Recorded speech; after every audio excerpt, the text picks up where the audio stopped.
We'll call the Town of Drumheller Committee of the Whole meeting for Monday, February 24th to order. Do we have any additions to the agenda? Anybody? Anything? A few announcements. I'd just like to thank all the people in Midland who came out and helped with the Hockey Day in Drumheller. It was a great time and a good fundraiser for the Midland Community Association. And big thanks to the Dragons, who were very good. It was about 1,700 kids per Dragon out on the ice, and that was about right. So it worked out really well. A reminder also that Highway 10X south of the 11th Bridge will be closed for a while because it's just washing out and can't get it repaired, and Dave's working on it. It's due to ice buildup because of a spring in the area, and the crews will be working on it this week to get it freed up. As soon as it's safe for use, we'll be reopening it. Okay, thank you. We also have a proclamation, Freedom to Read Week.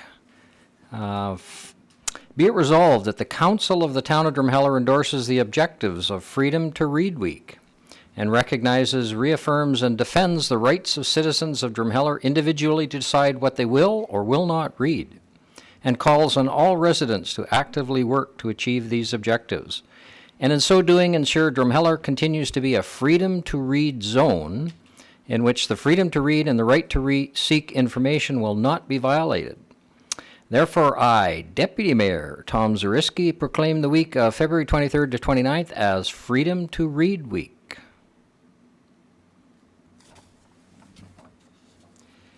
So if there is no other additions, sorry? No addition, but I have an announcement. We lost a member for Heritage Arts and Culture, so we're looking for committee members. So Go ahead. no addition to the agenda. However, our Heritage Arts and Culture Committee recently had a member resign due to relocation. So if anybody is interested in becoming part of that, please contact Libby or whoever, Denise Lyons at Town Hall. It'd be great to have at least a couple more people step forward to partake of that. Thank you. Okay, we'll start with 4.1, delegation. We have Travel Drumheller. Ryan. Fantastic. Thank you, Tom. Councilors, glad to be back here for the second week in a row, and today I've got my Travel Drumheller representation hat on. Glad to be here. Wanted to take a few minutes today to give you guys a quick look at 2019, what that looked like for our organization and the community, and then wrap it up real quick with just a few of the objectives and our goals for 2020 and moving in. So we'll zip right through this. Just a quick couple reminders. Travel Drumheller, of course, we're the local tourism destination marketing organization for the Drumheller region, and looking forward to, of course, work with some of the new branding as we work through here in Drumheller. So our vision when we started here was, of course, Drumheller is a sought after tourism destination. So that's the vision of the organization. Our mission is to promote Drumheller as a premier year-round destination through quality marketing and stakeholder engagement. So I thought it'd be good just to give you guys a little bit of a pulse on sort of the tourism landscape for our community in 2019 and a little bit of data from 2018, just so you guys can kind of see where we're at and sort of the market information that has been available. So quick recap of visitation stats as you look through. I'm showing you here 2016 through 2019. The reporting numbers that we have are for the world's largest dinosaur, the Visitor Information Center, Royal Terrell Museum, and the Atlas Coal Mine. The Atlas has sort of changed the way that they capture their data, so we only have the data set for 2018-2019. As you'll see, there was a little decrease in the Atlas from 2018 to 2019. A little bit of that reason is we did have a bit more of a wet summer in this past 2019, so we did see a drop, and this wasn't just in Drumheller, but this was actually province-wide. Quite a few of the outdoor-related attractions did see a small decrease increase in attendance because of the weather. It's one of those factors that we just don't have control on. But I think overall, we're seeing sort of that similar number all the way through. 2017, the reason that the Royal Tyrrell Museum, not the only reason, but one of the few reasons is that's right around the time when some new movies came out and there was a lot of national attention around the dinosaur theme. And of course, moving forward here, we'll have some new data for 2020, but excited to just share some of the stats across sort of the four main areas that we collect data from on a consistent basis. What I'm showing you here real quick is the hotel occupancy rates, and it's not just for Drumheller, but across Alberta. I've highlighted Drumheller in each of these. So what you're looking at, I thought it would just be good to quickly show you April through September, give you a bit of an idea of that shoulder season and then how it increases through to, of course, the summer season. So when you look at, there's sort of two numbers that we look at in the hotel industry.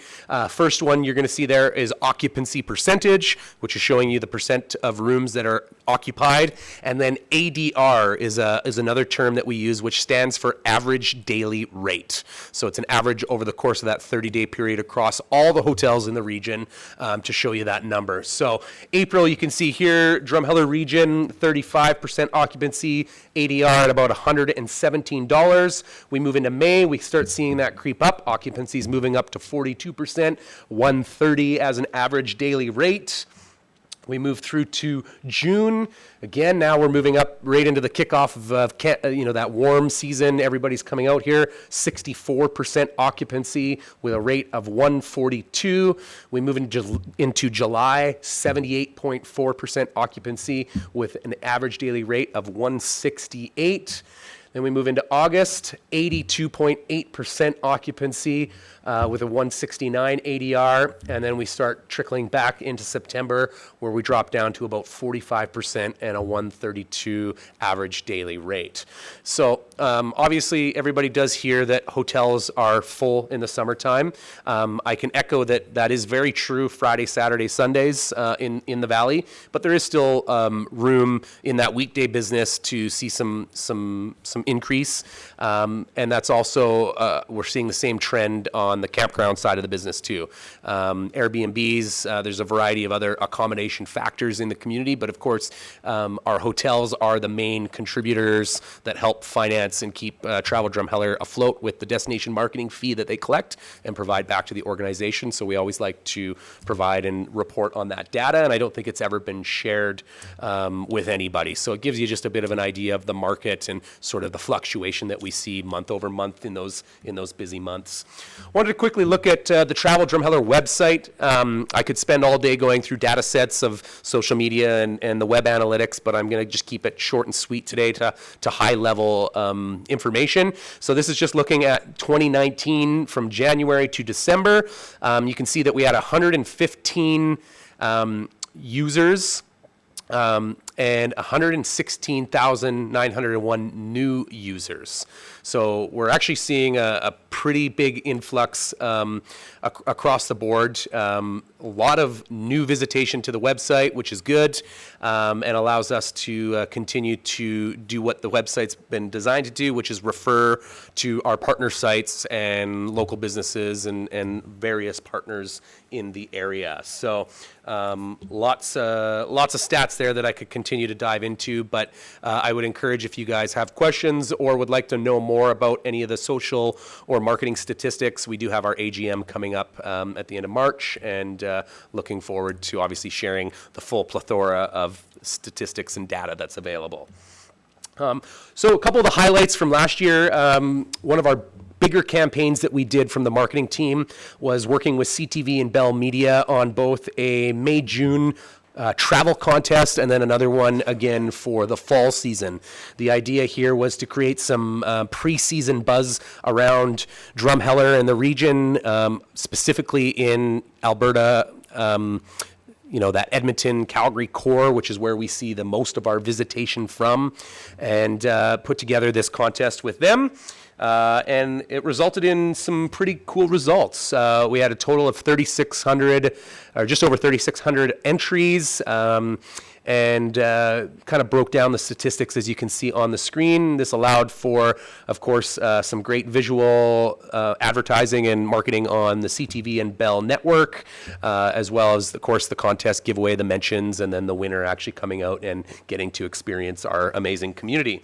So we ran that one pre-season, and then we ran another one from August to September, promoting sort of the shoulder season of Drumheller again, and resulted, again, pretty decent, 2,670 total entries. And again, we're really seeing that engagement in that target range from, 25 to 64, really. It's a pretty wide variety, but really shows that there's still massive interest in the area, and CTV's actually approached us to come do it again because of the success, and they're getting questions about it. Obviously, there's a bit of a cost, but it's I think it's a great way to get us front and center with some of the pieces and the community out there.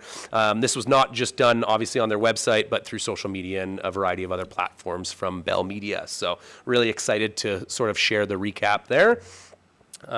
Next up, of course, Travel Drumheller works and has a partnership with Canadian Badlands. Part of the campaign this year was collaboration and how do we work better with our partners at Canadian Badlands, as they also have a $250,000 marketing budget that they use to promote the Badlands region. Drumheller being the heart of the Canadian Badlands, we think it's only makes sense to be included in a lot of the marketing pieces that they're pushing out through their channels. So they launched their first ever Canadian Badlands Summer Passport last year. This was a downloadable item that they put out through their e-list and also through their website. And I just highlighted some of the pieces in there. This actually looks exactly like a Canadian passport, basically, and you open it up. There's different pages of different categories and different things that you can do and explore. They ran a contest with it and a few things, and some of the highlights there under breweries. Obviously, we included Valley Brewing, Dinosaurs, Royal Tyrrell Museum. We also had Fossil World on there. We included the Hoodoo Hydration Station at the Hoodoos as part of the ice cream offering, Red Deer River Adventures under Water Sports, Rosebud Dinner Theater under Culinary, and then, of course, the Horseshoe Canyon Trail for the hiking experience with the Badlands. So it was a good way to tie in some very relevant content into a program that really didn't cost us any money to be a part of. It's just, at least from our organization, the community does obviously contribute to the Canadian Badlands brand and organization. So thought that was an interesting and good piece to share as part of our relationship there. Also included from Canadian Badlands, we got some great itineraries that were provided. These really are meant to move people from Calgary, Rosebud, Drumheller, Brooks, DPP, or Red Deer, Stettler, down to, and through. So focus on how do you spend more than just a day in Drumheller or the surrounding area, and moving people through, providing all the hidden gems and sites and places like that. And then the bottom half of this page just shows a couple of the Instagram posts that were actually, one of them is created by one of the influencers here based in Drumheller, Joel Fabric, who both Canadian Badlands and Travel Drumheller are working with to create some great visual content for the Valley. So lots of great sort of visual content out there for the Valley. Next piece up is we participated in the 2019 Outdoor Adventure Show. We're going to be doing that again this year for 2020. This is sort of the large show. They do one in Calgary, Edmonton. We focus on the Calgary event each year. In partnership with Canadian Badlands, we take out a 40 by 40 booth there, so there's a huge presence. And as you can see in the photo there, we actually had Red Deer River Adventures there with the kayaks, and then a variety of all the brochures and different businesses and pieces from the Drumheller region specifically there selling and sharing at the Outdoor Adventure Show. Over 200 exhibitors, and there's about 15,000 attendees that come through the building over the course of the 2 days. So it's a well-attended event and kind of right in tune with the feel that we're trying to get out there for the community. The next piece is a little bit on some of the market research that we started doing last year, moving into this year and continuing to do. We're using and I talked about this, I think, a little bit at my last Travel Drumheller update, geofencing and harvesting and doing some of these pieces, not from so much a marketing standpoint, but understanding who's coming here, why they're coming here, where they're from, and really getting some more of that market data, not just the anecdotal data that we sort of all assume and sort of make up. So we work with a partner called Lono, both Canadian Badlands and Travel Drumheller use this group to help kind of take that line of digital marketing and digital research and look where we want to go. So what we did last year, and again, we'll be doing it this year, is we did a whole bunch of geofencing and harvesting of digital devices. So as an example here on the screen, you can see that we actually draw on Google Maps a map, a square around the Royal Tyrrell Museum, and we can capture every digital device that goes into that invisible line. This then allows us to create some market segments that we can then communicate to at a later point. Also allows us to use their system to cross sort of take that and cross it with data from the top 100 apps that are located on your cell phone, as well as the Canadian Census data. So we can start using things like postal codes to figure out approximate family income ranges and a variety of other pieces where we can start layering in different pieces of data. What's interesting about this is you would come into the Royal Tyrrell Museum. Your device is then captured by the geofencing system. Then what happens is we actually can determine where you live by tracking your device. Now, I don't know specifically the name of the person, but I know where that device resides. So then we can start using that to overlay some of the data. So last year we did quite a few locations. There was over 80 locations that we geofenced. I've highlighted some of the ones specific to Drumheller. So this is things like Midland Provincial Park, Royal Tyrrell Museum, World's Largest Dinosaur, the hotels, some campgrounds, the golf course, Rosebud Theatre, and starting to get an understanding of where these people come from, what their intent is, and really diving into the data side of the technology. So it's really interesting for me, a little dry for some, but what we like about it is it allows us to actually make smarter marketing decisions down the road because we know who we're talking to and how to talk to them. And as example here, this is a heat map that we did showing the 25,000 unique devices that we captured in last year and approximately where they're coming from. So you can see again for the region here, primarily Alberta. And it rings true across the Canadian Badlands side of things as well. Obviously, we still get international visitors here. There's no doubt about that. But the major traffic we're seeing is still that backyard in Alberta. Those are the biggest pieces. And they are the ones that are most likely to travel here on a whim or be inspired to come. It's a lot less hassle for them to come travel through this space.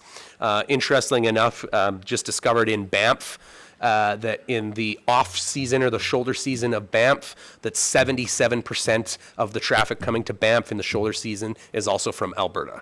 So it gives you a bit of an idea that it's a similar trend that we're seeing here. Our hopes is one day that we have millions of dollars that we can market to China and do all these sort of things. But right now, focused with the budget that we have, we're looking for the best bang for our buck. So we're always looking at making the decisions to talk to the audience that's most likely going to come spend money and continue to grow the ROI here. One of the other pieces we launched last year was the Travel Drumheller Ambassador Program with help from the town of Drumheller and some provincial funding as well. This was a great pilot program that we started last year. So we had Vanessa armed up with the Travel Drumheller sort of mobile VIC, working in partnership with the Chamber and Debbie and her team there. And of course, our team at Travel Drumheller, we had strategically placed her throughout the community Monday to Friday and some Saturdays and Sundays as well, helping to promote people all the other reasons they should extend their stay or other things to do while they're in Drumheller. Lots of traffic out at the Hoodoos, obviously. It was a very popular site, but places like the Atlas Coal Mine, Royal Tyrrell Museum parking lot, the Splash Park, hotels, campgrounds. There was a variety of locations. So we started out with one staff member last year, and we're proud to say that we're going to be working with 3 this summer that'll be working through. We're also going to be arming them with some iPads to be able to collect some data as well from visitors and collect a little more information that we can add to that layer of information that we have to be able to make some better marketing decisions down the road and just give the community a better idea of who's here, why they're coming here, and their intent while they're here. So really excited about that. Part of the reason I have the Calgary Proud logo up there is we actually work closely with Calgary Tourism as well. They've got a great program called the White Hatter Program. I'm sure if you're familiar with the White Hats, it's all about customer service and a first impression.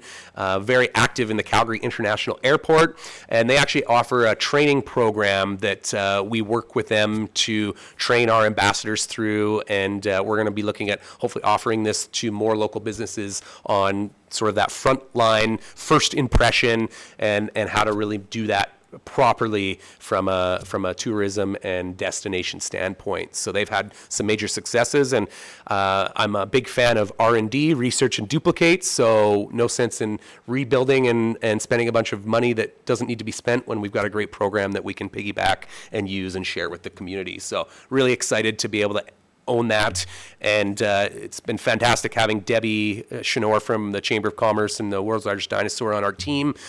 She's really been great at helping drive the training side of it. We didn't want to just throw an ambassador out there to the wolves, and I think there's obviously some additional resources there that we can work with the town, with even the Hoodoo parking staff and things like that down the road, where this program will be available for anybody that's got a frontline touch point, local businesses downtown, and a variety of things like that. So really looking at kind of keeping this alive and working on that. As I get closer here, I just wanted to closer to wrapping up, I wanted to just run through some of our strategic goals and sort of where we're at. So we really have 4 main pillars as an organization right now. There's a lot of things that we want to do, but we are a small organization. We're working with a limited budget, and we want to make sure that we're as efficient as possible. So 4 pillars we thought was really manageable from an organizational standpoint and realistic. So first one, year-round, we want to make sure that we're not just promoting Drumheller during the summer, but promoting it as a year-round destination. So that's a big piece for our organization. Number 2 was engagement. We've heard time and time since I've joined as chair of the organization that the engagement and the community listening and some of these pieces maybe wasn't meeting the expectations of some of our stakeholders and community members. So that's really been a focus for us moving into this year, is doing more special events for our stakeholders, meet and greets, job fairs, experience, training, a variety of things like that that can help elevate and bring Travel Drumheller and the community up in the tourism game. Collaboration is another big one. We know because we're small, we can't do it by ourselves. So Travel Alberta is a key partner, Canadian Badlands, Tourism Calgary. These are all major pieces that we feel need to be part of our collaboration strategy to continue to move and also be taken serious. They've got a lot of great resources and experience, and we love learning from them and taking some pages, and again, R&D. So it's always a good approach. And then the structure. Obviously, we want to continue to grow our funding model, our marketing buy-in programs, and also really ensure that we've got the structure ongoing for sustainability with our membership and our internal organizational team. So those are sort of the 4 main pillars there. And the 2019-2020 key initiatives, and the reason I left 2019 is we started a couple of these at the end of last year and still moving into 2020. So the 4 pieces that we're really focused on right now, we've launched a new membership model. And what this is an affordable membership tier that allows any business to participate and be included with everything Travel Drumheller. We came in with a price point of just under $100 for the year, so that it wasn't unattainable or not affordable. You know, the constant feedback that I get, not just from Travel Drumheller, but across the community, is, you know, things are tight, the economy's a little slow, business is not, you know, people don't have the expendable cash that they had when the oil boom was going on here. So we wanted to find a way that at least allowed them to participate. This allows them to get discounts into our marketing programs that we're doing, allows them a one-on-one sort of business analyst on if they're market ready or not, making sure that things like ATIS and Google listings and a variety of their sort of the things that I, as a marketer, would just assume people are taken care of. We want to make sure that these businesses are part of it. It allows them to participate in our AGM and a variety of other pieces. So it's a very low price point. The model for us is not a funding model. It was more of we need to put a little bit of a value on this because it can't be free for everybody. And we felt that $95 range was sort of a very affordable for anybody that was serious about, you know, taking tourism to the next level with their business. Number 2 is a marketing co-op program. Right now, most of our marketing is a blanket system. We do feature specific areas, but we're not doing a specific campaign for Sublime, or we're not doing a specific campaign for the Atlas Coal Mine. We don't do a specific campaign for business XY. You know, we're doing our best to keep it fair for everybody in the region and move them in and out. But we wanted to give our members and the community an opportunity to, if you do have a little bit of money, let's put a co-op program together where we could match, also work with Travel Alberta to get some additional matching funds and build a specific campaign just for that business for the season. So allows us to provide some marketing expertise, reduce some costs like agencies and marketing design, and allow them to really buy into some co-op programs. We launched this last year, and it's kind of the idea is to really get a little more momentum this year. Third pillar here, enhancing our Travel Drumheller website. This has been an ongoing piece, but I think our big goal for this year is actually updating our experience for our partnership and our partners and our internal community. So we're working on sort of a login area. So as a community member, a business owner, if you're part of the organization, you'll actually be able to log into the back end of the website, access all sorts of resources, TED Talks, training materials, a variety of other pieces that aren't really available publicly in one location. So we wanted to add a little extra value to the organization and to our membership. You can access the board minutes, financial statements, all the pieces of a nonprofit. We're very transparent, as you guys know, and we're not here to hide anything. So the idea is to continue moving that transparency forward with the members in the community and allow people to get an idea and look into it and learn and research. And then, of course, as I mentioned, the tourism ambassadors, we're really excited to be able to take it from one ambassador to have 3. The feedback last year was immense from all the partners that they stayed at. We did some basic data collection with, you know, handwritten sheets. So we have some information on some survey questions, but the idea is now to digitize that, move it into an iPad that they can take out, and then also be able to provide additional training and support and really work on being that mobile VIC, so that if there's an event at the Passion Play, we've got somebody there, as well as down at the Plaza, as well as at the Atlas Coal Mine, et cetera. So we can be a little more strategic with a lot of these events where we know there's lots of people coming through. July 1st, another one, where one person didn't give us the capacity to really, you know, hit it out of the park. So we're able to take it to that sort of next level. Those are the big key initiatives. And then sort of the final takeaways and final update from an organizational standpoint. First off, wanted to mention and update on our DMF contributors. Obviously, this started out as sort of 4 hotels that really bought into the program, which was the Canalta Group, Canalta Jurassic, Ramada Super 8, and the Quality Inn as the sort of first partners that really believed in the program. We now also have Travelodge and Heartwood Inn as participators in the DMF as well. So it's taking some time. It's not the easiest conversation to have, especially when ownership is not not a resident of Drumheller or even potentially a resident in Alberta. So, you go in, you chat with the managers, they understand it, but it takes a little bit of time to work that. So our goal is to continue on the DMF drive to get more contributors to allow us to have more funds for marketing. But one thing we really focused on over the last 6 months is reducing our internal overhead expenses. We do not have any paid we don't have a paid executive director. We do not have a paid marketing contractor anymore. We've actually ended our contractor employees as of December 31st. And moving forward, we've created a couple working committees. So we've got an internal working board of directors at the moment, and an administration and a few pieces to help keep the organization afloat right now. We know to pay an ED, a salary during the year is going to eat up a huge part of our operational budget at this point.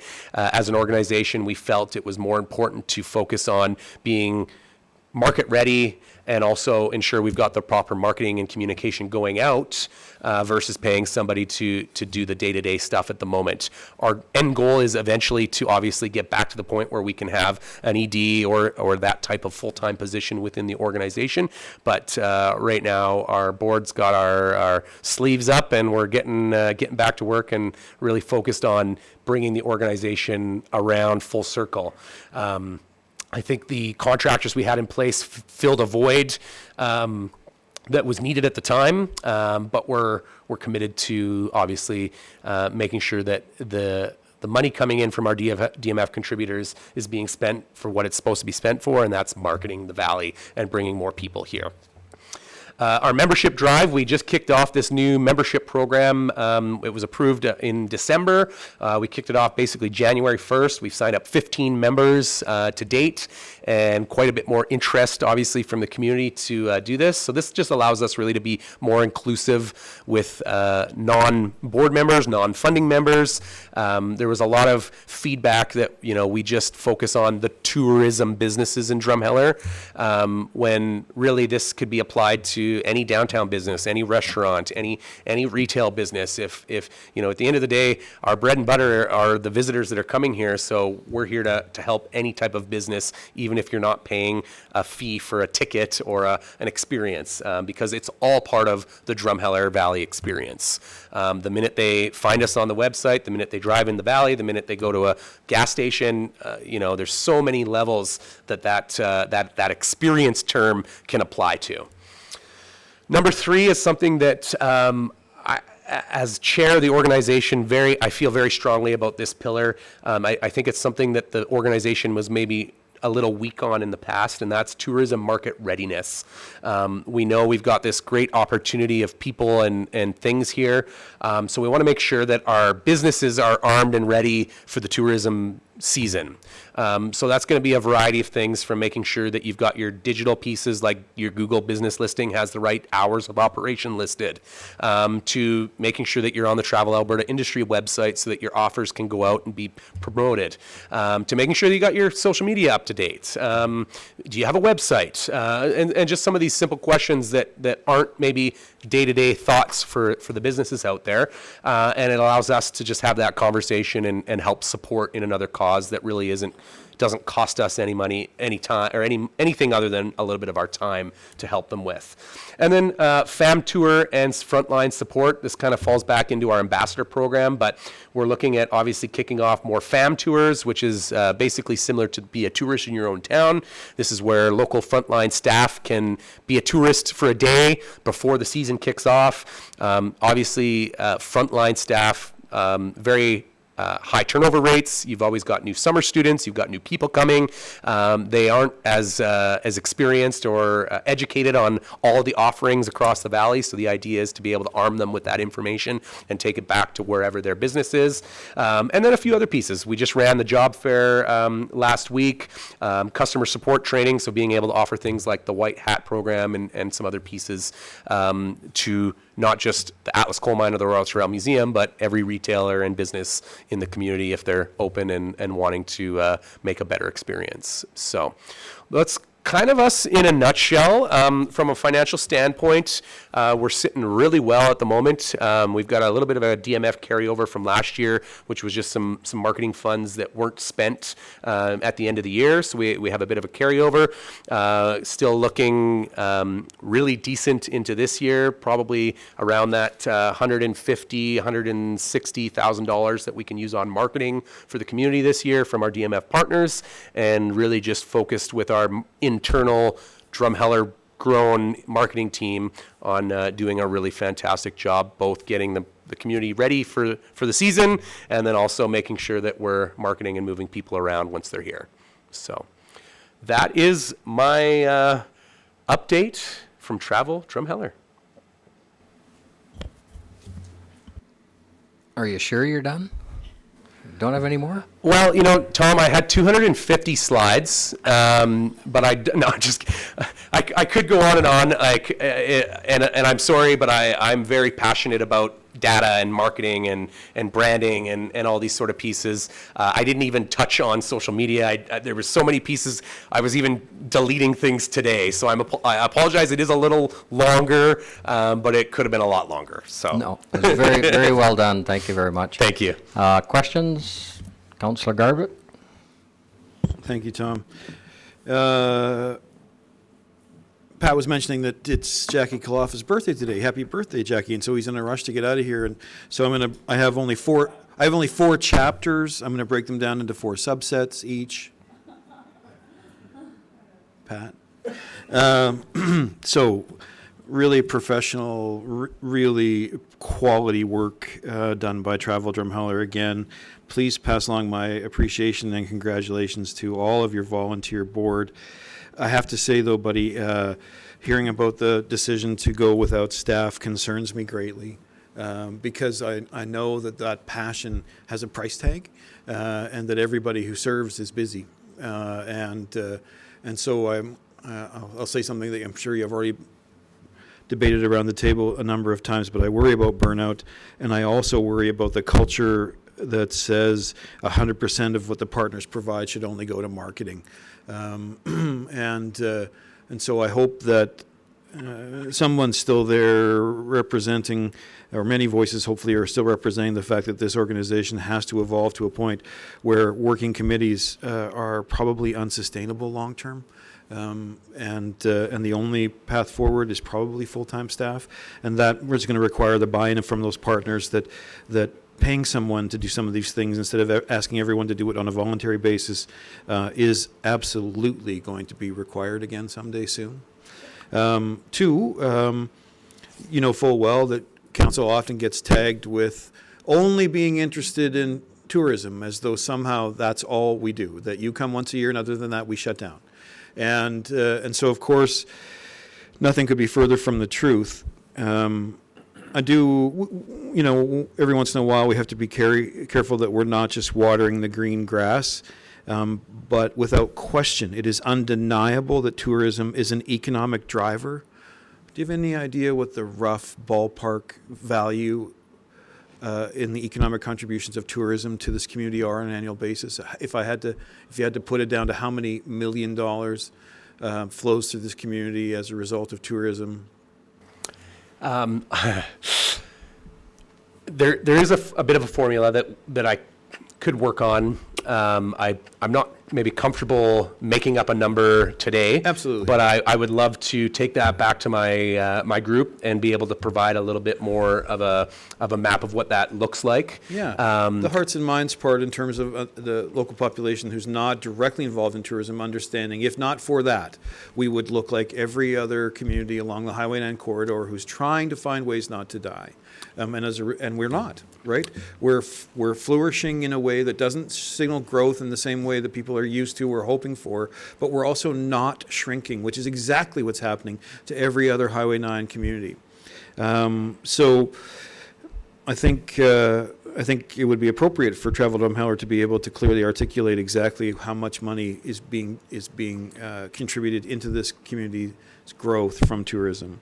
The heat map is reassuring, because I would like you to talk briefly, if you can, about whether or not you and the rest of the people in the industry are starting to see tour cancellations and reservation cancellations as a result of coronavirus. I mean, it's something that's, I think, I mean, the WHO situation, the WHO situation report today, 77,000 cases, I think, or sorry, 79,000, but 77,000 of them are in China. So seeing that heat map and just knowing how much people coming from within Alberta, but or maybe one province over as well, certainly we're not going to see an impact for that. But it's reasonable to anticipate some sort of impact to our international travel. Absolutely. I have the obviously working in the hotel industry. We have hotels, other locations as well, Banff being one of them. So I work very closely with Banff Lake Louise Tourism. This is a big concern, specifically for the Banff market at the moment. But surprisingly enough, it doesn't seem like there's a huge red flag or huge concern because of the increase in some of the other markets like U.S., other parts of Canada, Europe, Mexico. We're still seeing a major part of that travel still happening. Looking at the books specifically on business that's already been committed that potentially we could lose.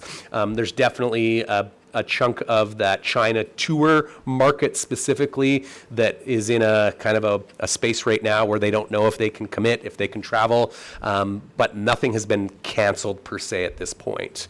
But I think you're right. Knowing that the heart of, at least from a Canadian Badlands standpoint and this region, is that Alberta, a bit of interior BC and Saskatchewan as being that holder. And we're actually seeing a huge amount of interest along the southern border, Montana, Idaho, and that region as well. So I really don't think there's a huge concern. I mean, obviously we will see a bit of a decrease, and depending on how that plays out from a sort of medical standpoint, could be a little bit alarming, but I don't think anybody from our organization or within Banff Lake Louise Tourism is overly concerned about losing out on the business. Excellent. Thank you for the information, Ryan. It's always a pleasure.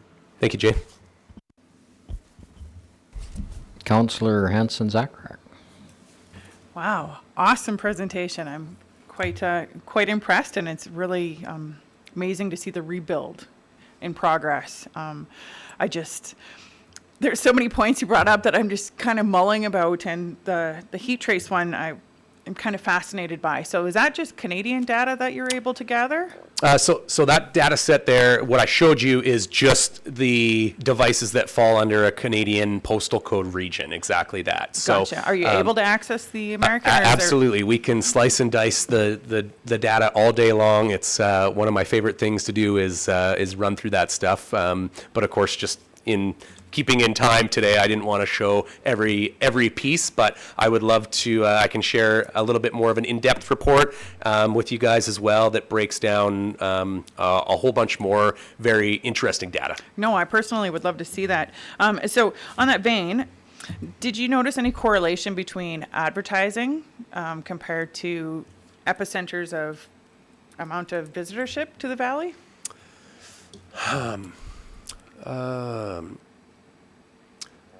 I don't think I'm quite understanding what you're asking. Okay, Can you so- clarify your question, Yeah, Lisa? no worries. Thank you. So on the map that you showed, Yep. there was a big red spots here, there, from Manitoba. Okay, yep. So in those areas where there was high density, was there more active campaign to advertise for the town of Drumheller? There was, yeah, Okay. absolutely, and we actually used, so we had done the same heat mapping the previous year as well. So we, as an example, as part of using the data to make smarter marketing decisions. 2 years ago, we looked at marketing places like interior BC and some areas in Saskatchewan. Red Deer. There was some communities in there. We track all this data for the year. Then at the end of the year, we heat map it, we slice and dice, and we look at it. And we started seeing some trends. And it was very clear that Calgary, Edmonton were the two biggest pieces where the largest engagement was happening and the most visitation was coming from. So moving into the next year, it said, okay, it probably makes more sense to market to those areas versus marketing to a place like Swift Current where we're only getting 2 to 3 or 4% engagement or return on investment. So it's exactly the idea, is using the data to make smarter decisions next year, because we want to be as efficient as we can with the limited budget that we have. Well, no, it's actually pretty amazing as to how effective it is. So when you're doing your membership drive, and I noticed since January 1st, you've had 15 members, is a little summarized pinpoint of that provided to some of them to say, hey, guys, this is a value that I can show you right now for what you can see in the future with this DMO. And also my other thought is, have you leveraged the Chamber of Commerce and their mail out lists in regards to gathering membership? Not interest? yet, no. But that's going to be part of our strategy and kind of ongoing conversations. But that's exactly the intent, is to be able to go back to whether you're a funding partner or a membership, and be able to start providing some data and some market information and help them make better business decisions as well. Perfect. And just one more question, if you'll abide by me. So when it comes to anybody getting involved, like you did note specifically that it's all volunteer based now. So when is the AGM, and how does a person get involved if they want to? Yeah, absolutely. So I would encourage, I don't have the specific date of the AGM, but I will encourage anybody to come attend the AGM. It's probably the best place to come learn about the organization. We've got all the funding partners there, the board of directors there. We do a financial report. We run through the marketing group, and all those sort of pieces. We do run that through the Chamber of Commerce and social media, as well as in the newspaper, just to let people know when that is, with a minimum of a 2-week window prior to. So as soon as I have the specific date, I'll be able to share it with you guys. Would encourage you to invite anybody to come. And in the meantime, if anybody has questions, or they're curious, or they want to know more about the organization, they can always reach out directly to me. I am the chair of the organization. They can call me at the Canelta head office anytime, or just reach out to our Travel Drumheller admin email. That comes right to me, and I can get back to them. Awesome. Fantastic work, Ryan. Thank you, Lisa. Questions? Councillor Demott? Mine's more going to be kudos thing. So a working volunteer, and how many of you are there? So there is 8 of us on the board right now, that I would say are completely engaged and working in a variety of committees that we have. It wasn't an easy decision. Our goal last year was to hopefully at this time have an ED and have the financials to do it. But I'll be honest, I not only do I sit on Travel Drumheller, but I sit on the Newell Regional Tourism Board in Brooks.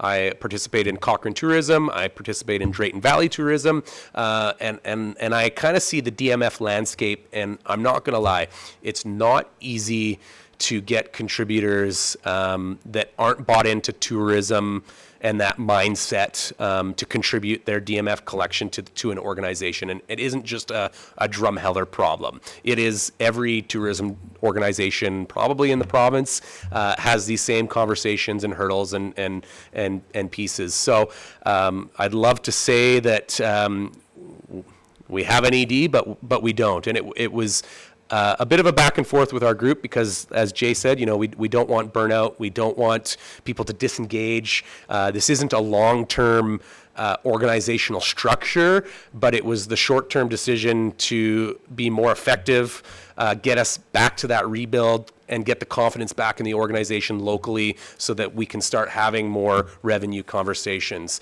I'd love to, come back to the town one day and have a conversation about what the partnership looks like with the town of Drumheller, with the Chamber of Commerce, with the Campground Association.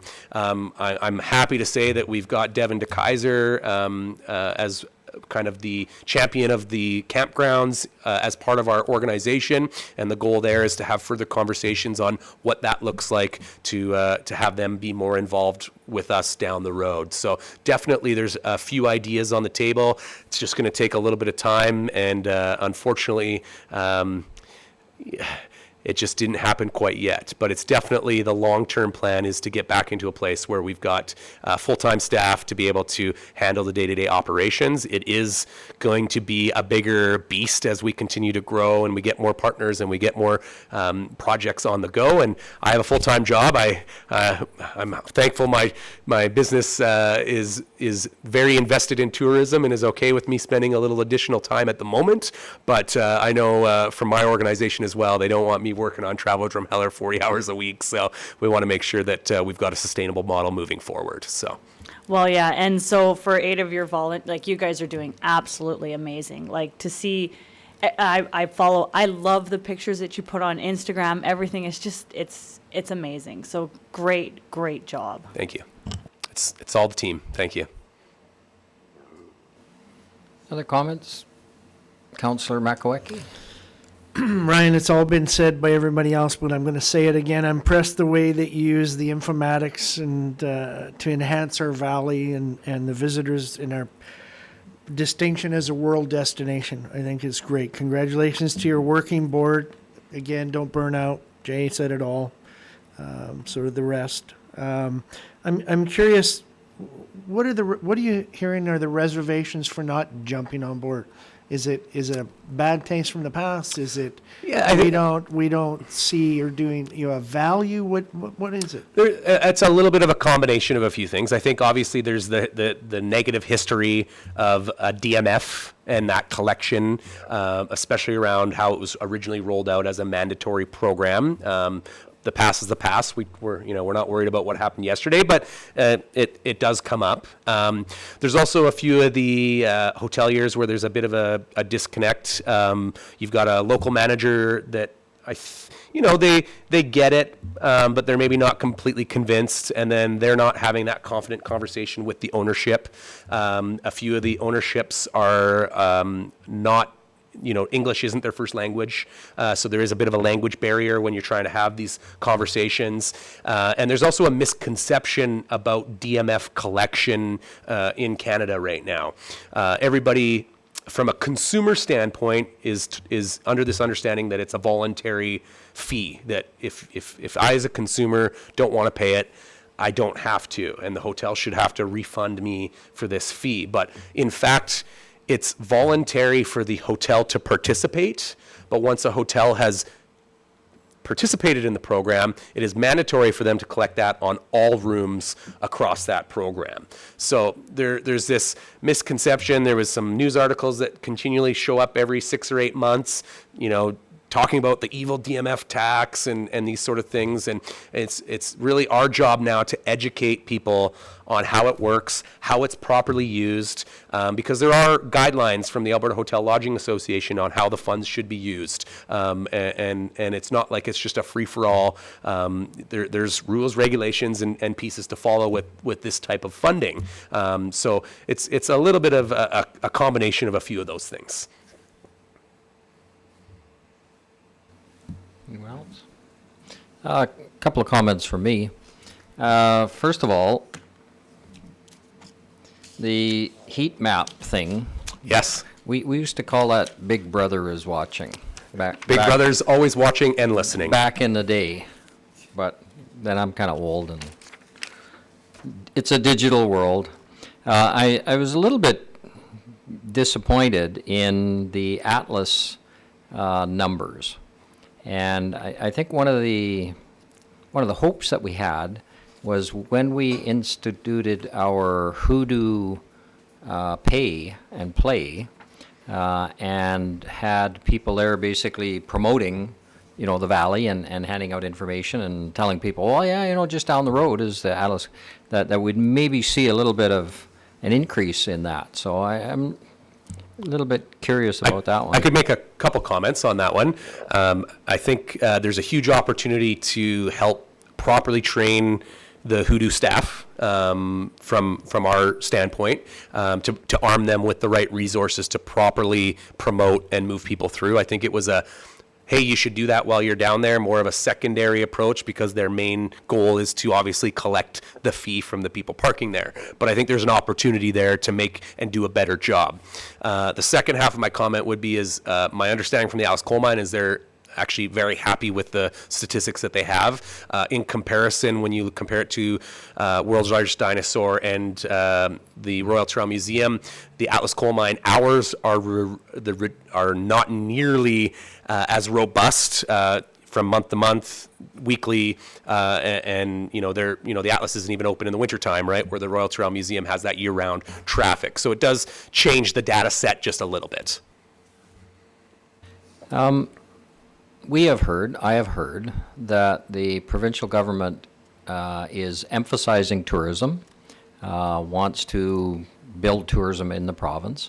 And one of the things that we've heard is that they want to promote tourism outside of the big two, Banff and Jasper, Drumheller being number 3, and the Badlands, of course, integral to that. Have you heard anything about that? Now, I know the budget's coming out in a little bit. Absolutely. I meet with Travel Alberta on a fairly regular basis, both for my DMO job, but also for my organizational day-to-day roles at Canelta. And it's true. Banff, specifically, that market is at capacity or over capacity during the summer months. Places like Lake Louise, the town of Banff, they don't have room. We've already started seeing overflow into Cochrane, Airdrie, and now into Drumheller. And the focus really is going to be the Canadian Badlands region. I can tell you from a Travel Alberta standpoint, Badlands is the next icon on their radar, because there is just no way to cram any more people in Banff and Lake Louise right now. And it's the next really iconic destination with the next draw. So seeing that increase, I think it was like, it was in the billions that they just put a report out that they want to really, over the next 5 years, that's their focus, is to continue increase the funding and the overall spend in the tourism framework to help support initiatives to move people through and be able to actually have them have a great experience while they're here. And I think we're just getting ready to dive right into that. Another comment. So I go to a lot of the attractions, events, festivities in Drumheller, things like Springfest, things like the concerts and activities at the Badlands Amp. And I am always amazed. I mean, I've been in Drumheller now 45 years. I know lots and lots and lots and lots of people. And I know lots and lots of people who know lots and lots and lots of people. And I am always amazed at the number of people that we don't know that are at these activities and events. And just an example, Springfest, a very high percentage there seems to be people from not in the community. And so I guess my question is, what are you doing for Travel Drumheller to promote this tourist in your own town idea that, I've heard this phrase 100 times at least. When I say to people, well, did you go to this? And they go, well, no, but I heard it was really good. How many times have we heard that? And I'm just wondering, do you guys get into that, or you're just interested in more of the external tourists? Yeah, we haven't put a lot of focus on to promote locals to go actually attend these events, because typically our focus is outside of the community. Now, I can completely relate. I host, and for the last 9 years have been part of the Loud as Hell Heavy Metal Festival up at the Stampede Barns on the August long weekend. And I would say probably 85% of our attendees are from out of town. We get local support from businesses, but not a lot of local attendance. And the same with Waynestock, Springfest, a variety of these, and even look at July 1st in here in Drumheller. We get a lot of outside people. The internal side of it is a tough one because, and I haven't quite figured it out yet either, Tom, because everybody seems to do a really good job of telling everybody that things are going on, that it's on social media, it's in the newspaper, it's on the radio, but yet they don't attend. And you're right, they say, oh, I heard it was a good event, but I didn't make it. So I don't really know for us if it's going to be a focus, because we're more focused on getting people here that haven't been here, or our tourists in the own town sort of approach is making sure that the frontline team members that are actually communicating with the guests are at least educated on what's going on in the community. So that's really where our focus is as an organization at this point. Yeah, my last comment would be, could you go back to the logo for just a minute? I just wanted to mention something about that logo. You know, it really looks to me like somebody holding a golf ball, which I think is wonderful. I think it's a wonderful logo, a wonderful idea. Are you a golfer, Tom? No. Thank you. yeah. Any other questions of Ryan? Thank you very much for your presentation. It's always very, very interesting. You usually lose me pretty quickly, but I didn't get too lost too quickly at this time. So very good presentation. Thank you very much. Thank you guys for your time. Appreciate the support, and we look forward to working with you guys in the future here. All right.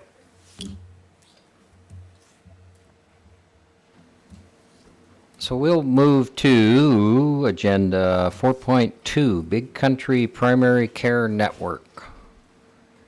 Is that Rose? I'll just speak to it for a minute.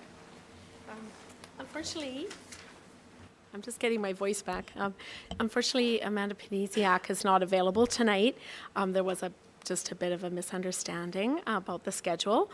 She is our lead for the Drumheller Geriatric Enhancement Coalition, and I know she's been here to speak to you before about this wonderful partnership that we have in the community and the Dementia Day program that we've been able to offer to residents in our community.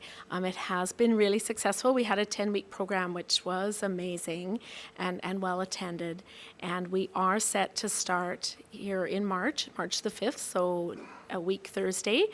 We are back. It is through the generous support of our partners, which first and foremost would be Drumheller District Seniors Foundation and Alberta Health Services, Primary Care, of course, and Drumheller FCSS. So Amanda, if we're allowed to come back and just present, she did have a presentation ready for you. So if we're able to just reschedule, we'd be happy to come back and give you some stats and tell you a little bit more about what we're doing. So sorry. Is that okay? Okay, so we want to just hold until the presentation, or do you want to ask some questions, or? I can't help but notice in the letter that we were provided that there is a financial ask. There is this time. So I do have, and with your generous support, I do have $500 to provide support to the program for transportation. Unfortunately, the need is a bit higher than that, and we are going out to community as well. We're looking to ask for things like the Rotary. So we are looking to other options. Brilliant. That's all I was actually going to ask is that this request is incredibly appropriate for the Rotary Club of Drumheller. Yes. So we are going there for sure. I think that she has that next week. Whenever the next meeting is, she has that scheduled. So we are going to that also. Super. Just there is a financial need for some of these residents, and they are residents of the community, and it's so wonderful to bring them to the Hillview Lodge. That's where we run the day program, and it really is beneficial for them. It's so important, and so we're just needing to be able to offer it to everyone. And although some can afford to pay for transportation, there are some that really can't afford that. So that's Understood. And Amanda certainly won us over with the first presentation I without know. question. Yeah. For me, it's really because we have so many different things that we never used to be involved in before, Rose, that we're getting more involved in. And for whatever reason, healthcare to me is the last one where it's like, nope, that's supposed to be a provincial jurisdiction with federal dollars supporting them, that property taxes, which is our only source of revenue, is the last thing that we want to be applying to healthcare. And so if we can find a service group solution then, I certainly am not telling you I'm opposed to this. It merely is a jurisdictional issue for me, even though we're talking about very small potatoes and for a wonderful return on investment. Because the program, of course, is fantastic. But I would love to hear when she comes back before us that a sponsor was found. Yes, I'm hoping so, so we will, Yeah. we'll for sure let you know. Excellent. Thank you, Rose. Thanks, Jay. So we'll just put that on hold until Amanda can present, I think.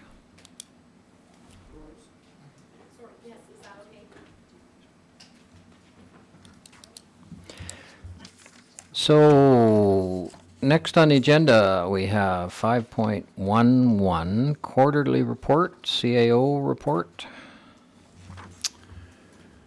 Thank you, Your Worship. So just go through some of the highlights. So this is from the October to December of 2019, so seems like so long ago, and in some respects it was. So it's just a couple of things, a couple highlights. Flood mitigation. So the council's created a Chief Resiliency and Flood Mitigation Officer position in November, and that's Darwin Durney, and the work through that is going on through that project office with a direct reporting to council, so that it would be on his stuff going forward. A couple other things, Toboggan Hill. So we actually piloted the Toboggan Hill by the soccer pitches in November. Had a few trials, tribulations, but I think it's been all smoothed out and it has been used. I know I've seen it on social media in the winter. Well, we've been getting snow, and in between snow melts, so we actually have been doing well there. So ICF meetings, so that's really ICFs and IDPs have been the focus for us. It's funny how our partners have all been working with their own little communities in there. Now every one of them wants to get everything done. So we're in the process of just drafting the ICFs with our partners, and we'll be trying to set up meetings with them. So we'll be keeping Tony and Tom and maybe Christine busy over the next few weeks as our committee, that's council approved. Civic Solar is in process. We have filed the expropriation work. We have, the proponent has filed with AUC they have not heard any comments back. There's been no comments back on expropriation. We're proceeding to the next steps, and was expected that we would hear from the board sometime in late March or early April on the outcomes of the expropriation process. But everything's moving ahead for us. Summertime occupancy, and I know the proponent's getting quite anxious to move forward as well. So, and that's it. Just for a couple highlights. I don't know if there's any questions. Questions? Councillor Makowecki? It might be better to ask Greg, but I notice he's not here. The dog park, would that be? Yeah, it's under Greg, and so you'll see that not everyone's on the agenda. There's not everyone's on here tonight. He'll report. So we're doing them on next Monday. So Perfect. the ones aren't here. Thanks, so. Dar. Any other questions, comments? So, Deputy CAO, Director of Corporate Services, 5.21, final report. Sounds Thank you, kind Your of Worship. final. Final for 2019, other than the final financial statements. So just to highlight a few things that took place in the last quarter and over the 2019 year. Taxes, there was 4,200 property tax notices that were issued. We had a public auction scheduled for this year, January 24th, and moving in advance of that auction, we had 11 properties that remained on the list as outstanding as of December 31st. We had 40,300 utility invoices issued in 2019, 535 business licenses, 456 pet licenses. There was 21 burials. We had an average of 127 staff, and we did celebrate 4 retirements last year as opposed to 8 the prior year. I believe in 2020 right now, we're only anticipating 1 staff retirement at this moment. We are just finalizing a major upgrade to our IT services, switching the organization over to Office 365. And moving forward in the next quarter, or priorities we're working on this quarter, we remain really busy working on prepping for the audit, finalizing year-end results, preparing financial statements. And then we're also going to be really ramping up the recruitment efforts in this next couple of months for the new positions that were created, plus getting ready for our seasonal staffing requirements. Just looking at the financial results as of December 31st. So the results are not yet finalized. We have a good deal of work yet of adjusting entries to make. Overall, most of our most of the functions are under budget or at budget. I listed the global expenses there, so pretty much we're on target for most of the globals. You'll see salaries, we're down to 92%, about $500,000 difference, and that's largely due to timing of vacancies, and recruitments. And then we were shut down the outdoor pool for the season. Our telephone costs are well below even budgeted, and again, we had negotiated some new rates prior year, and we didn't actually know what the total result would be. And amortization, we're not yet finalized. The amortization is based on prior year's estimates, and we haven't finalized for 2019 yet. Just going through some of the tax-supported highlights of the results. A couple of things in particular. 1201, under 1201 General Administration, you'll see that our MSI operating grant was about $170,000 more than we had anticipated. We did lose some. We had some additional expenses and rebates. We lost about $12,000 to grants in lieu of taxes that we received from the province, and we had some, as you're aware, some taxes that were forgiven as a result of fire loss. We had an unbudgeted annual allocation of $64,500 for utility savings. So we continued to enjoy the forward purchasing contracts. So we are putting money away every year to help cover those added expenditures down the future. Under disaster services, there was about $21,800 in project costs that was unbudgeted. That's going to be offset by disaster relief program. There were just some further repairs or final repairs after the flood in 2017 or 18. Weed control. You'll see that there's some provisions for about $20,000 for spraying we didn't use, and this year's budget does reflect a change in that because we have some newly certified staff. Mosquito control, we were fortunate enough to not have to use the $25,000 provisions for each of the spraying and the chemicals. Roads and streets, there's, although it's quite a bit over, the budget provision, amortization is fully expensed where it's only budgeted a portion. But we do have some significant costs there yet for inventory to be recorded. And then economic development, there was a lot of the expenses didn't get expended, again, because of timing and Sean getting on board and the work that he wanted to get done before he started tackling some advertising and promotion stuff. Under tourism, we had $88,000 of the tourism grant that we received in March of 2018. Part of that is going towards supporting Travel Drum Heller's initiatives on the Ambassador Program and the Job Fair, and the rest is being utilized for the downtown revitalization strategy. So we have a good deal. That total grant was $345,000, and we've only spent about $88,000 of it so far. Hooters parking, again, there was about $42,000 of revenue collected that was unbudgeted. Moving to public housing, there's a $30,000 unbudgeted revenue and an expense transfer to reserve, and that's the surplus payment that was received from DHA in 2019. Aquaplex, there's a significant overage on the expenditures, but we have not moved. There was a budgeted offset of transfer to reserves of $295 to fund the maintenance work and the roofing. We didn't need to move that transfer over because we have significant operating results to be able to fund it without moving it over and moving it back again. Curling Club, there was a $15,000 geotechnical study that was unbudgeted. That's kind of what's skewing that number. Community facilities. What's interesting is this year we started to actually track and record as a revenue item all rentals to community organizations that we give away, donated time, or donated space.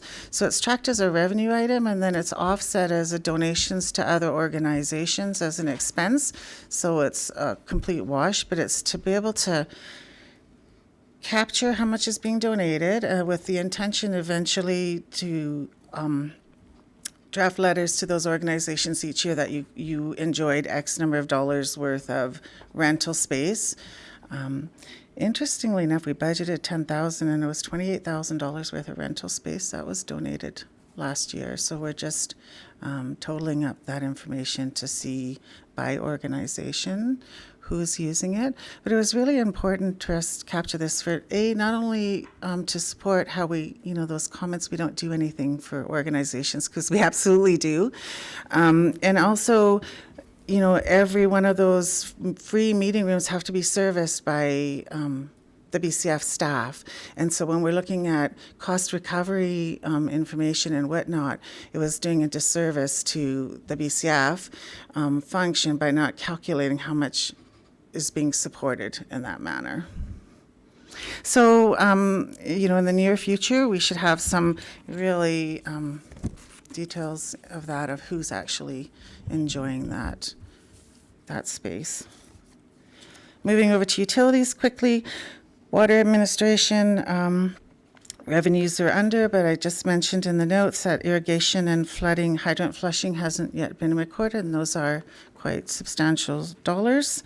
The chemicals is a inventory adjustment year-end, so a couple of functions are under budget because of chemical inventory adjustments to be made.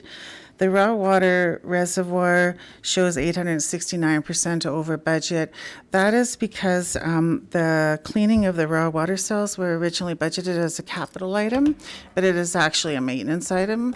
It's just enabling the ponds to act as they're supposed to. So it has been moved over to an operating expense.